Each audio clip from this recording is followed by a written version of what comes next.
Hello friends, welcome back to my channel. तो हम सब अपने कमरों की सफाई, रूम, डाइनिंग टेबल हर जगह की सफाई करते हैं। पूजा घर की भी हम सफाई करते हैं, पर कभी-कभी क्या होता है, कोई चीज़ इस्तेमाल करते-करते हमारी, जैसे सुंदरकांड ही अगर आप पढ़ रहे हैं, प्रतिदिन पढ़ रहे हैं और या हनुमान चालीसा आप पढ़ रहे हैं, उसका एक पेज फट गया है, तो इधर यू कैन पेस्ट इट। हाँ, आप उसको पेस्ट कर दीजिए, स्टिक कर दीजिए, चिपका दीजिए। या तो आप चेंज उसको कर दीजिए, उसको नया ले लीजिए, उसको विसर्जित कर दीजिए, क्योंकि भगवान से जुड़ी हुई कोई भी चीज़ें हमें खंडित रूप में या मतलब टूटी-फूटी ऐसी चीज़ों में नहीं रखना चाहिए। या प्रसाद की कटोरी उनकी एकदम जल गई है, या जैसे कभी-कभी होता है, लोग किसी भी कटोरी में दिया लगा देते हैं, वो किनारे-किनारे से जला हुआ है, आपको ऐसे लग रहा है वो नहीं, टूटा-फूटा हो गया है, तो इन सब चीज़ों को आपको तुरंत हटाना। कुछ चीज़ें होती हैं जो हम नहीं ध्यान देते हैं, प्रतिदिन पूजा कर रहे हैं लेकिन ध्यान नहीं दे पा रहे, तो हमें वास्तु जो शास्त्र है ना, वो सिर्फ हमारे घर के डायरेक्शन के लिए नहीं होता कि ये चीज़ें यहाँ हों, ये चीज़ें वहाँ हों, ऐसा नहीं। वास्तु दोष तब भी पड़ता है जब आप अपने घर के अंदर, पूजा घर में भी या किचन में भी आप कैसी चीज़ों को इस्तेमाल कर रहे हैं। तो वास्तु दोष जो है ना, वो ऐसे भी पड़ता है। तो आपको क्या ख़्याल रखना है, जैसे हम अपने किचन में, अपने रसोई घर में क्या करते हैं हम, जो हमारे घर के बड़े-बुज़ुर्ग, वैसे भी किसी को तो नहीं देना चाहिए, लेकिन अगर बाई चांस है आपके घर में, आप नहीं खरीद सकते, तो जो घर का मेन सदस्य होता है, जो बड़ा बुज़ुर्ग है आपके घर में, चाहे आपके सास-ससुर हों या तो आपके पति हों, जो भी हों, तो उन्हें आप जले हुए बर्तन में या टूटे-फूटे बर्तन में आप नहीं देते ना। तो आपको क्या करना है, वही सेम चीज़ आपको भगवान के प्रति भी दिखानी है। आपको टूटी-फूटे बर्तन नहीं रखने हैं, कुछ भी खंडित रूप में जो भी हो, वो हमें भगवान को कभी समर्पित नहीं करना चाहिए, क्योंकि वो आपकी निष्ठा, आपकी भावना, आपकी जो भक्ति है, वो उसको दर्शाती है। तो आपको क्या करना है, वास्तुशास्त्र के अनुसार पूजा घर में रखी हुई कुछ चीज़ें जो हैं, वो घर के सदस्यों पर नकारात्मक प्रभाव डालती हैं और इससे ना घर में सुख संपत्ति नहीं आती है। तो पूजा घर से जो ऐसी चीज़ें होती हैं, उनको तुरंत ही हटा देना चाहिए। वास्तुशास्त्र में घर का सबसे पवित्र स्थान जो है, वो पूजा घर माना गया है।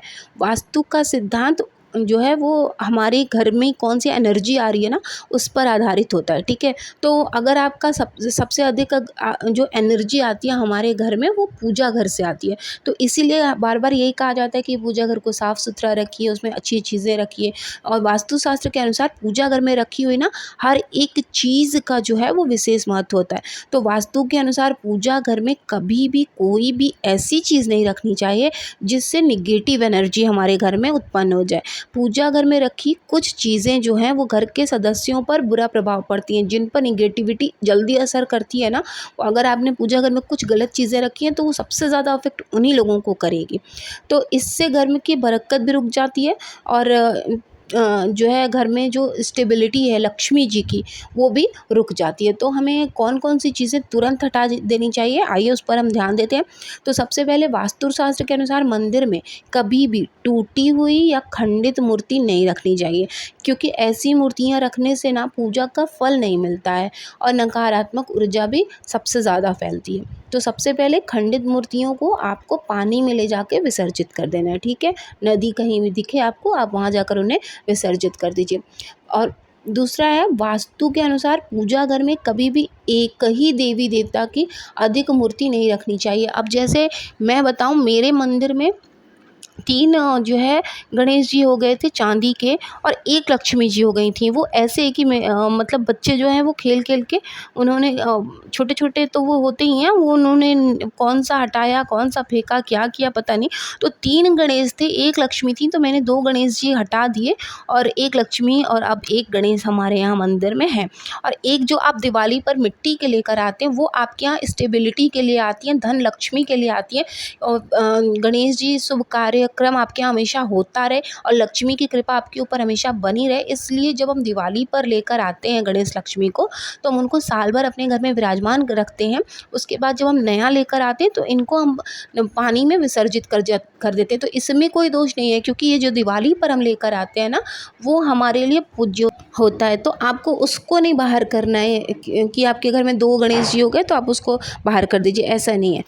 नेक्स्ट है कि आपको जो है वो मंदिर में कभी भी रौद्र रूप मतलब गुस्से वाले अगर भगवान जी कहीं हों तो वो मूर्तियाँ भी आपको अपने मंदिर में नहीं रखनी चाहिए, क्योंकि ऐसी तस्वीर या मूर्ति रखने से आपके घर में चिड़चिड़, क्रोध, क्लेश बना रहेगा, क्योंकि वो रौद्र रूप है ना भगवान का। हमें अपने घर में जो दयालु भाव है, जो उनका हँसमुख भाव है, वो हमें अपने घर में विराजमान करना चाहिए, जिससे घर में पॉजिटिविटी बनी रहे।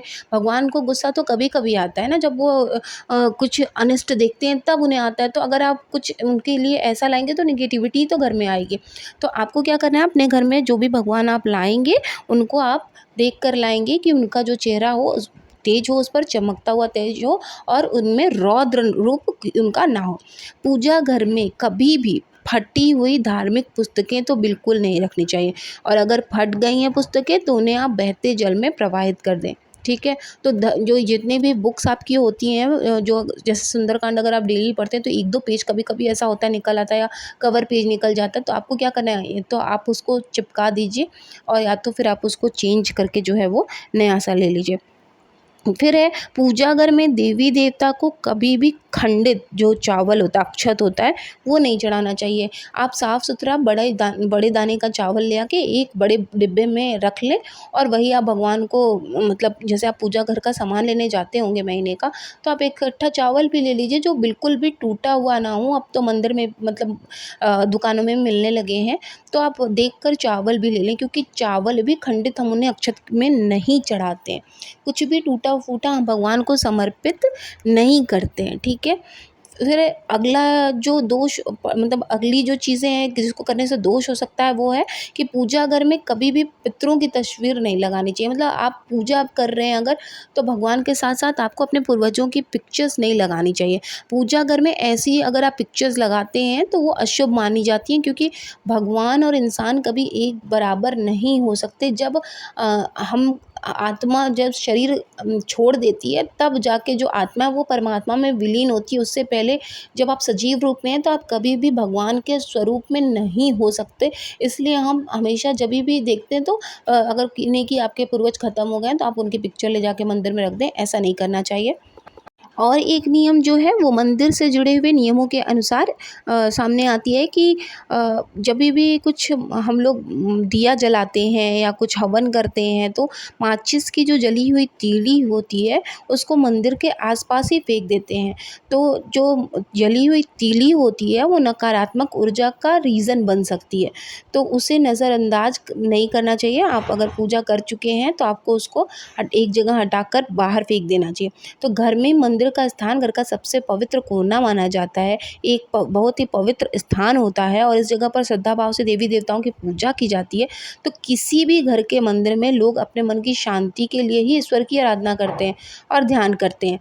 जब घर के मंदिर में माचिस रखने की बात आती है तो ज्योतिष भी ऐसा मानने लगे हैं कि माचिस रखने में कोई बुराई नहीं है, लेकिन यदि आप माचिस को मंदिर में खुले स्थान पर न रखकर, जैसे आप कोई बास्केट रखे हों या कोई बंद चीज़ रखे हों, उसमें आप अगर माचिस रखते हैं तो ठीक है। लेकिन अगर आप ओपन रखते हैं तो अब आप उसको किसी डिब्बा बना लें, कोई जैसे बास्केट आने लगा है उसमें आप उसको ढक कर रखें, तो वो आपके लिए ज़्यादा शुभकारी होगा। खुला हुआ माचिस और जला हुआ माचिस का जो तीली होता है उसको हमें नहीं फेंकना चाहिए, क्योंकि वो हमारे दुर्भाग्य का कारण बन सकती है, और जो तीलियाँ हैं वो पूजा स्थान को गंदा भी कर सकती हैं।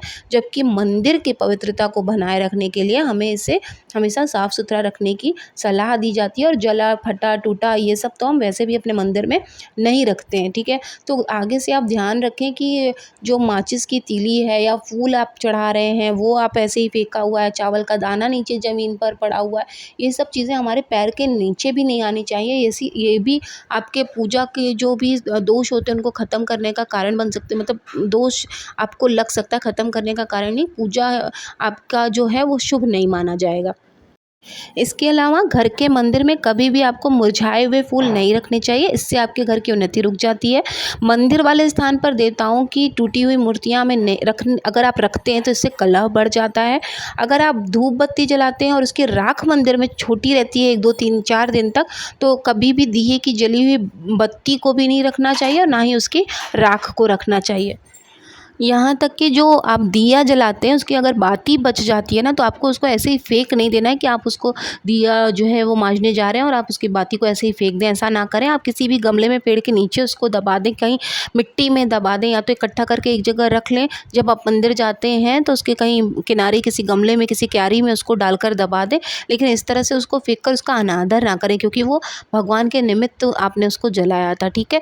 तो कुछ चीज़ों का अगर आप ध्यान देते हैं तो आपके घर में हमेशा बरकत बनी रहती है और लक्ष्मी जी का आगमन भी आपके घर में होता रहता है। भगवान आपकी बातों को भी सुनना शुरू कर देते हैं, पूजा स्वीकार करना शुरू कर देते हैं। तो आई होप आपको ये कुछ बातें हमारी समझ में आई होंगी, और इन्हीं सब बातों को लेकर मैं हमेशा आपके लिए आती रहूँगी। अब अगर आपको ये वीडियो जानकारी वाली लगी हो तो वीडियो को लाइक करिएगा, चैनल को सब्सक्राइब करिएगा। ओम नमः शिवाय।